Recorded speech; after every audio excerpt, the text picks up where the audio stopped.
December 2nd, you know what that means. Time to open door number 2. And it is... presents?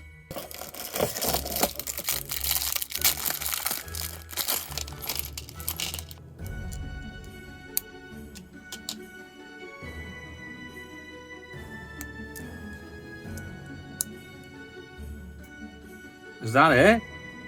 So yeah, we have this present here which has a pair of headphones and randomly a round tile for some reason. And then we have whatever the hell this thing is meant to be. I mean, the printed tile is awesome, but what the hell is the rest of this crap? Got a couple of spares though, so there's that. Don't forget to comment, like, and subscribe to find out what's behind door number 3 in the LEGO Guardians of the Galaxy Advent Calendar. Hopefully it's better than this.